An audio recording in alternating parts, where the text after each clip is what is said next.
In the last video, I talked about a bunch of chokes I've had over the past 2 years. That was a long video, and that was a tough one to go through. But today, we're going to start covering how I overcame that. These are going to be a lot like the other match analysis videos, but I'm also going to go into my psychology. Let's get right into this one. So prior to this match, I had done some meditation, drank a bunch of water. I didn't feel like taking a nap with a 2-hour gap-ish. I figured it was best to stay awake and try and stay engaged. I did my warm-ups and everything. And the last little trick is before I ran up on stage, I took a shot.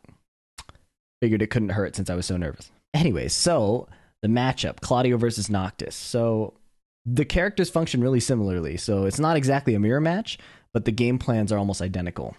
Their lows aren't exactly giving a lot of frame advantage or damage, but in exchange, both characters have these gigantic mids. They don't have to take a lot of risks doing them, most of them are safe, and the reward for hitting these is either a knockdown into stacking advantage, a huge frame advantage, or in Noctis's case, most of them are counter hit launchers. So both from a character standpoint and from a style standpoint of Shadow and I, we both play this movement reading style. We're looking for timing reads, trying to get those knockdowns, and then we try to get you to the wall to try to apply these really unfair, low-risk mix-ups that will wall splat you or slowly chip you out low.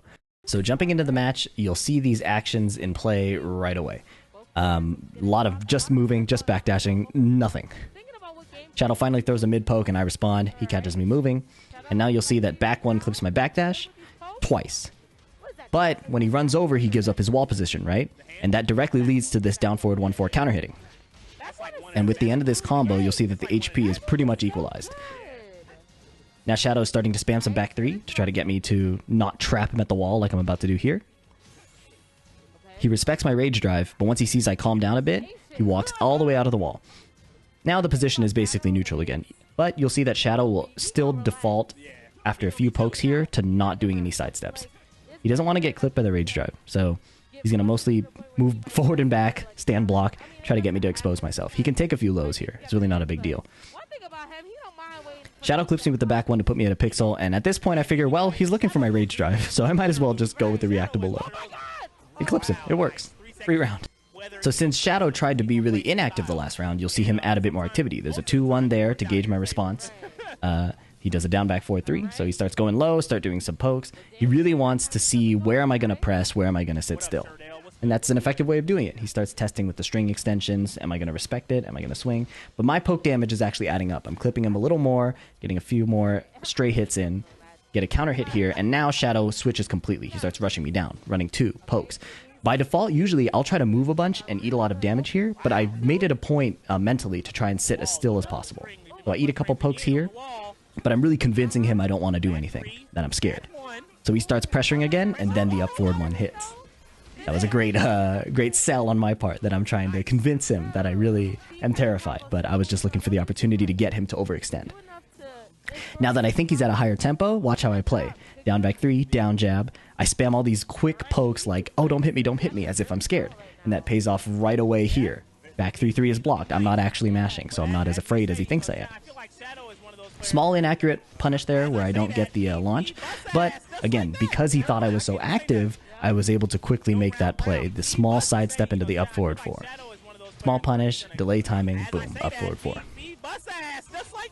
So that round was super clean, and especially offline, I was super hype. I'm like, oh shit, I'm playing well, I calmed down, like, you know, I made the adjustments I needed to make.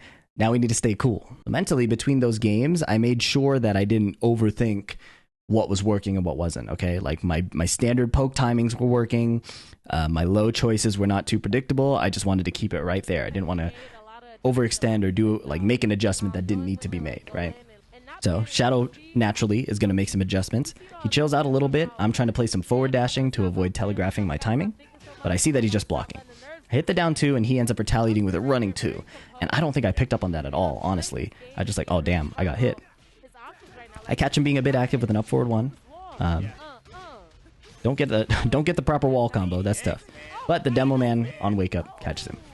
So I'm feeling pretty good, but the nerves are starting to kick in, and that's going to be a quick problem.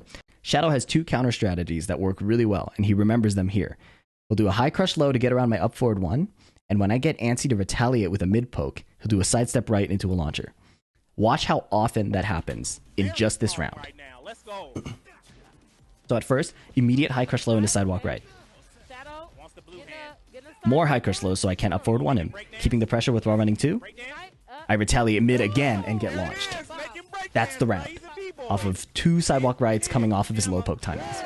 Now playing around this requires a bit of brain work because, you know, I need to not just autopilot up forward 1. Luckily, I'm not mashing as much, so I don't run into that back 3-3. But I'm getting a little stressed, right? I'm eating all these running 2s. That's giving him the blue hand. And then if I mess up, he can just take an easy sidestep right and launch me, right? So I'm trying to be as careful as possible. You'll see I play a little slower. I'm not fishing for as many up forward 1s because he was going for that high crush. Instead, I'm leaning into forward 1+2. I'm also doing a few like sidestep right fuzzies, but I'm still getting clipped a bunch by that running 2, and that ends up being the end of it. String extension twice into the mid poke. Now, past PhiDX would completely choke here. He would be so obsessed with the up forward 1 not working anymore. You know, oh my god, how do I solve this problem? But I did solve this problem in advance. If he's going in my face and doing high crushes, I can just hit him mid. And that starts being really successful. Look at the damage. Now watch this next part because it comes really fast. I'm going to miss a punish and I'm going to be real confused about it. So then I'll do a get up kick right away and get whiff punished. So even though I made the correct strategic adjustments of, okay, he's countering my strategy here, I know the answer, I lost focus. And part of it was I was so excited that my counter strategy was working, right? Oh, he's dodging my up forward 1s with these high crushing lows. I'm going to throw out my 2-2s and just control him. You know, get your damage. That's the way to go. In this situation where I choked away game 2, I remembered that I need to keep my thoughts as simple as possible and I need to not create more problems for myself or give my brain more load. So the cue I gave to myself this game was retaliate a little less, control more. Retaliate less to avoid getting hit by the whiff punishes off of sidestep right, and control more to prevent him just high crushing my up forward 1. I wanted to keep it as simple as possible. Aside from that, I stick to my same poking game. The jabs and 1-2s, do some down forward 1-4. It's really not a drastic change in what I'm doing. He gets a sidewalk right there, but because I'm keeping it pretty chill and not just off of his block situations, I'm not getting predicted, which is really good. My pokes are really adding up here. Straight up forward 4. Mess up the combo. My high activity is paying off, but I get a little caught up in the moment and get counter hit here. Luckily, though, for me, since his rage is blown, I'm not too afraid of ducking. So it's really easy for me to go for this duck read and not be afraid of dying. You would have to go for like raw hop kick or something like that. Something that would end the game. Similar story in this next game. I'm leaning into my 2-2, fuzzy duck timings, and honestly, for this round, almost everything just kind of works. Like, there's a lot of mid poking where nothing is going on. Some small whiff punishes with 2-2. Like, I'm not taking damage. This is sick. And I'm getting a huge health lead here. But now, this is going to quickly change when Shadow enters Rage. I decide to chill out a little bit, make a bad duck read here. Everything is kind of hitting. He goes into Rage. Small inaccurate punish. I land the down 2, and I swing a little too overzealously. He lands the sidestep into the whiff punish. And now I'm completely frozen. So, in this situation, I told myself, okay, you know, small mistake, but retaliate less, control more. Previously, I would have obsessed over how I threw this lead, but this time, I reminded myself to just, you know, keep watching his character model. That was all I was focused on. I'm adding these flash low parries, not only to cover the low pokes, but also I'm getting some quick punishes on down back 4-3. And I keep reminding myself, like don't retaliate. Like, and if you're gonna swing back, do something that covers the sidestep right, like 2-2. And here we are with another huge health lead. Like, this is looking super good. And I'm reminding myself, like, hey, don't retaliate. I'm stepping a bunch into his 1-2 pressure. This is what I was talking about, where I lose a lot of HP to that. I panic, I do a 2-2, and this up forward 1 is a desperate cry to get my damage back. And he made a really good duck read there. He sensed my desperation. That was really tight. Now, I promise, this set is not like the combo breaker set, okay? So I choked away that lead. I choked away another lead. I made a big throw, but I'm still super focused. I remind myself, just stare at his character model. All I need to make is the next read. All I need to do is do what I'm doing. Because honestly, look at all the poke damage I keep winning. If I stay in neutral and I don't force things off of my block or after his block or forcing things on hit, and reset, and if I just disengage, I'm getting the poke lead most of the time and finding these big counter hits. It's only at the end here where I have a read that he would step that I throw the down forward 1-2. He ends up not stepping, he swings into it. But that was my read. Now I'm going to pause right here because this is where nerves should be the highest. This is where I am fated to choke. But I'm not thinking at all about the mistakes I made. I'm not thinking at all about the missed reads. I'm not thinking about that 2-2 up forward 1 that whiffed. I'm not thinking about how he's crushing my up forward 1. All I'm thinking about are the main things I reminded myself. Retaliate less, control him a bit more, and stare at his character model. That was all I forced myself to think about. And, you know, some pro players will count backdashes to get them to like pay close attention. For me, I was lucky enough to be flowing this round. I was just staring at his character model. I wanted to be completely aware of everything he was doing and let my subconscious do it.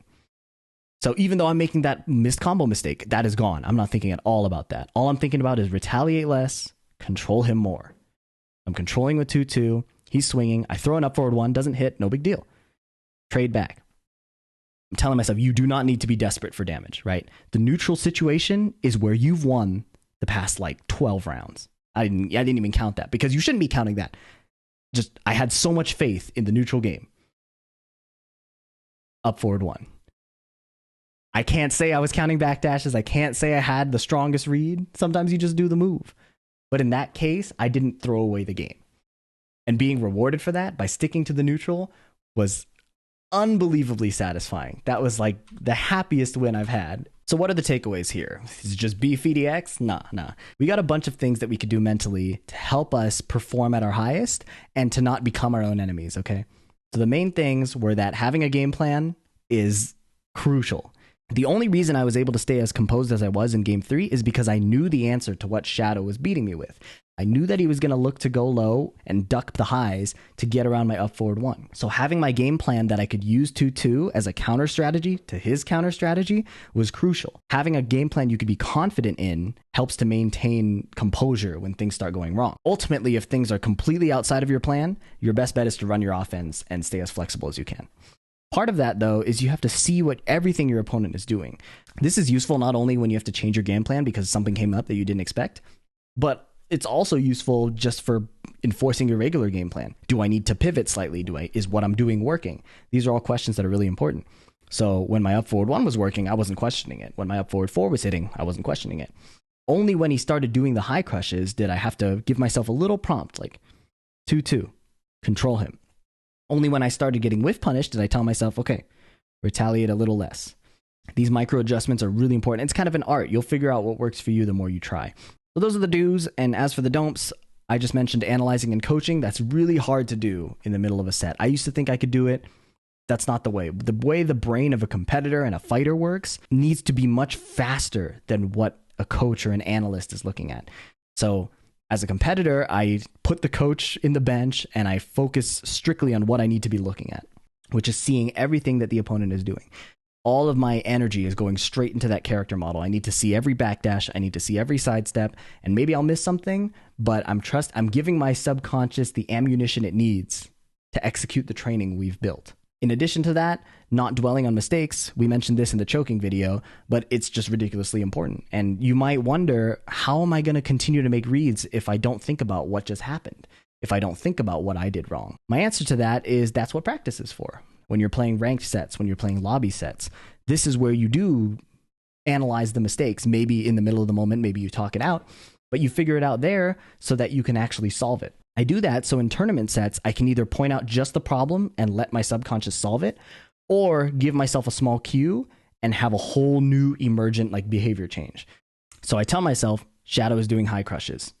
And then I trust my body to do the 2-2s, stop the up forward 1s, etc. I think a fighting approach where you try to remove the noise, remove the thoughts, and trust your training and your body to execute, I find that to be the best for high performance. And this is along the lines of analysis and coaching mid-game, but I find that forcing particular reads or answers usually leads me to play really tunnel-visioned.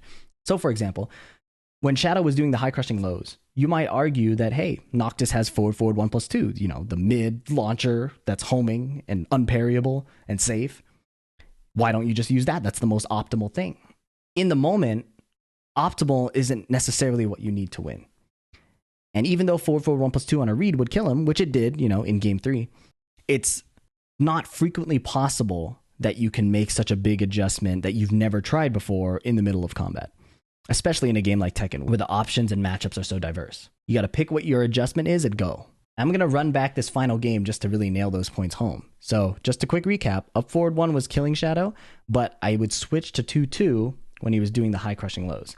2-2 is a multi-purpose move, so that's not the only reason I'm using it. But you can see here, he's stacking all these low pokes. So stop that, 2-2. Down 2 if you're sitting still, right? Almost get the sidestep up forward 1, but no dice. But basically his health is so low here that he can't really, like the 2-2s have done their damage mentally. So you see him, he's no longer going for the low. He's afraid of getting low parried on top of that, right? Because that would kill him. So it's almost not a surprise when I do land the up forward 1 here, because I had locked off the lows as an option. And I didn't try to force the read. I'm not like, I have to hit 2-2. I have to hit up forward 1. This is my standard thing, and I will beat what he's doing. But the beauty of this set to me is that I finally trusted my subconscious. I didn't try to problem solve everything in the moment, instead trusting what I had trained to do. I just gave it these little cues. We're winning neutral. We don't need to force damage. You don't have to retaliate right after you block something or he blocks something, and that kind of plays into, not forcing damage. And, finally control him. Don't let him freestyle offense on you. The details of the moves, the up forward 1s, the 2-2s, those are all training things. Giving yourself abstract thoughts and letting your body take over is probably the most powerful way to compete.